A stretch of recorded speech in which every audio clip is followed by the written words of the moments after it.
Maego vanen Tolkien dili, imlimbaire matlin fararda. Bienvenue dans un nouvel épisode de Tolkien en bref. Aujourd'hui, nous allons poursuivre l'histoire de Beren et Lúthien. Mais si jusque-là, nous avions suivi Beren, il est temps de retourner voir ce qu'il se passe du côté de Lúthien en Doriath. Je vous encourage à d'abord regarder les 4 premières vidéos intitulées Beren et Lúthien, car ce n'est qu'une seule et même histoire. Ce serait donc dommage d'avoir loupé le début. Pour rappel, nous n'abordons ici que la version principale du récit, car ce dernier a subi beaucoup de changements au cours des années, et nous ferons un épisode spécial pour raconter les autres versions du conte. Vous êtes prêts ? C'est parti !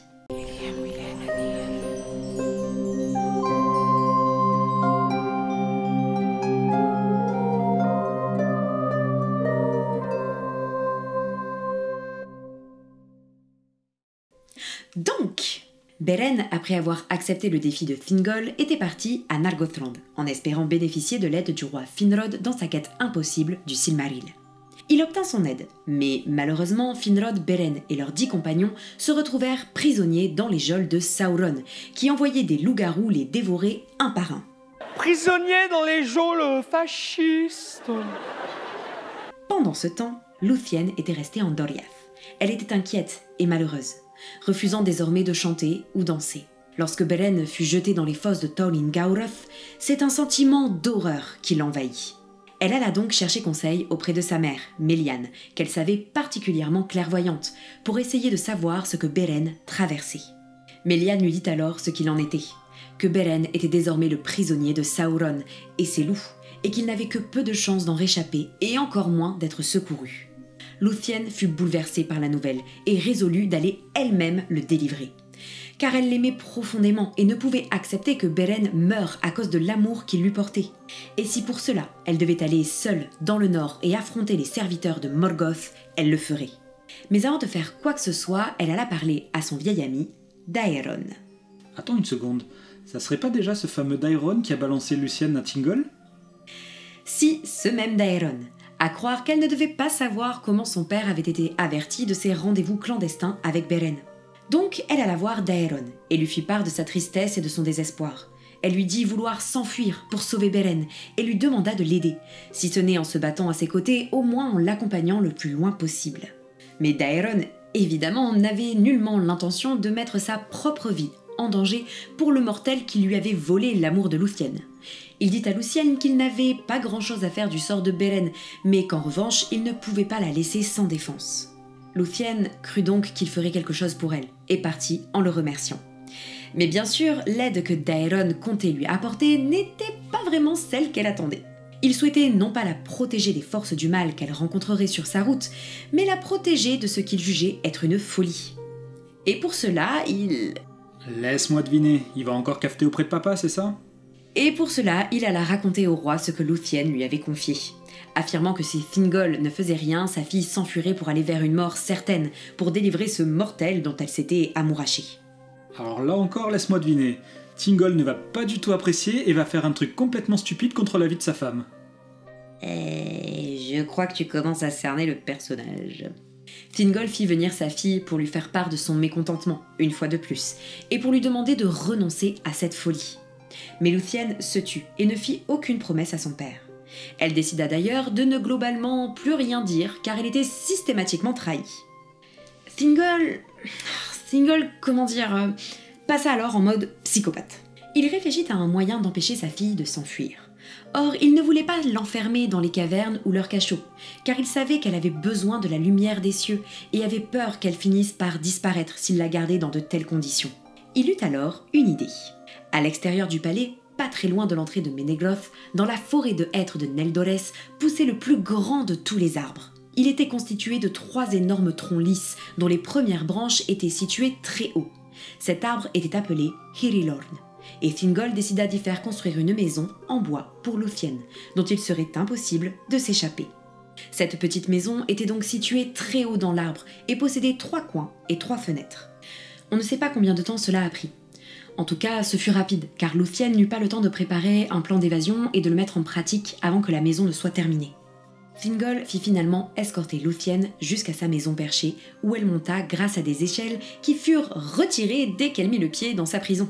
Ces dernières restaient sous bonne garde, et n'étaient ressorties que lorsque les gardes devaient apporter les choses dont Lúthien pouvait avoir besoin. Des gardes furent postés jour et nuit au pied de l'arbre, et il fut dit que quiconque montait sans permission ou oubliait une échelle se verrait mettre à mort.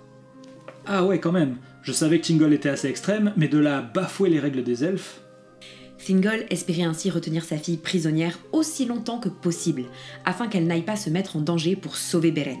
Daeron, sans doute peu fier d'être à l'origine de l'emprisonnement de sa bien-aimée, venait souvent au pied de l'arbre et jouait pour elle. Dans les premiers textes, il est dit que Lúthien aimait l'écouter ainsi, et lui pardonna sa trahison.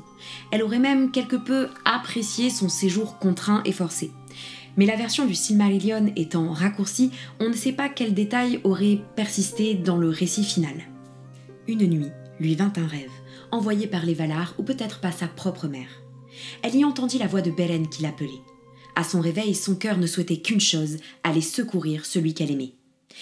Éclairée par la lune, elle réfléchit, cherchant un moyen de s'enfuir au plus vite. Eh bien, bon courage à elle. Là, je donne ma langue à Tevildo. Alors que la nuit laissait place au jour, elle sut ce qu'elle avait à faire. Tinouviel, fille de Méliane, seul enfant d'Ilúvatar à être à la fois Maya et Eldar, n'était pas ignorante en matière de magie, et elle comptait bien en user pour se sortir de là. Elle appela les gardes, leur disant qu'elle avait besoin qu'on lui montre différentes choses. Elle demanda à ce qu'on lui apporte l'eau la plus claire de l'Esgaldwin, mais cette dernière devait être récoltée à minuit dans un bol d'argent et lui être amenée dans le silence. Puis, elle demanda qu'on lui porte du vin à midi dans un flacon d'or, et celui qui lui amènerait devrait chanter tout le long. Elle demanda ensuite à sa mère de lui fournir un rouet, prétextant avoir besoin de s'occuper dans sa solitude. Elle demanda également en secret à Daeron de lui confectionner et de lui amener un petit métier à tisser. Ce dernier lui demanda ce qu'elle comptait filer et tisser. La seule réponse de Lúthien fut « des sorts et de la magie ». Ainsi Daeron n'eut rien à rapporter de compromettant au roi cette fois-ci. Une fois tous les ingrédients réunis, Lúthien put se mettre au travail. Elle mélangea l'eau et le vin, tout en chantant un air magique. Puis quand ce mélange reposa dans le récipient en or, elle entama un chant de croissance. Puis le mélange fut passé dans le bol d'argent, et Lúthien chanta encore un nouveau sortilège, invoquant le nom des choses les plus grandes et les plus longues qui aient existé, telles les barbes des nains, la queue du loup-garou Drauglin, le corps du dragon Glaurung ou encore la longue chevelure de Winen, dame des mers. Le sort ainsi lancé, elle lava ses cheveux avec la mixture, chantant cette fois-ci un chant de profond sommeil. La chevelure sombre de Lúthien se mit alors à pousser à une vitesse incroyable. En 12 heures, toute la pièce était quasiment emplie de cheveux. Lúthien, satisfaite, prit alors un peu de repos. Et lorsqu'elle s'éveilla le matin, elle était noyée dans l'obscurité, ses cheveux emplissant tout l'espace et pendant même par la fenêtre. Lúthien parvint à retrouver ses ciseaux et coupa ses cheveux très courts, mais après cela, ces derniers revinrent à la normale. Lúthien commença alors un long travail pour filer tous les cheveux, et les tisser fut encore plus long. Elle rejetait quiconque voulait venir la voir, prétextant être alitée et avoir besoin de dormir. Même Daeron n'était plus admis auprès d'elle, et il en fut inquiet et attristé. Finalement, Lúthien obtint un vêtement noir, qu'elle passa par-dessus ses habits, qui enveloppaient sa beauté d'ombre et était entourée d'une aura de sommeil magique. Avec les mèches qui restaient, elle tressa une corde dont elle accrocha une extrémité au tronc d'Irilorn. La nuit était en train de tomber, et chantant doucement, elle fit passer sa corde par la fenêtre de sorte que sa brume ensommeillée frôle la tête et le visage des gardes au pied de l'arbre. Ils sombrèrent alors instantanément dans un profond sommeil. Lúthien, vêtue de sa robe d'obscurité, descendit enfin de sa prison et partit vers le pont en dansant.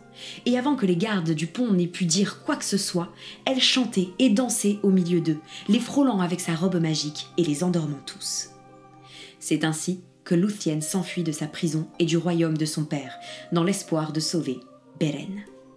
Enfin bref, j'espère que cet épisode vous a plu et que vous avez hâte de connaître la suite de cette histoire. N'hésitez pas à suivre notre chaîne, à nous laisser des commentaires et à nous poser vos questions si vous en avez. N'oubliez pas que si vous souhaitez nous soutenir, vous pouvez également vous abonner à notre chaîne ou cliquer sur le bouton merci. On se retrouve très vite pour poursuivre nos aventures en Terre du Milieu. Namarye Tolkien diri.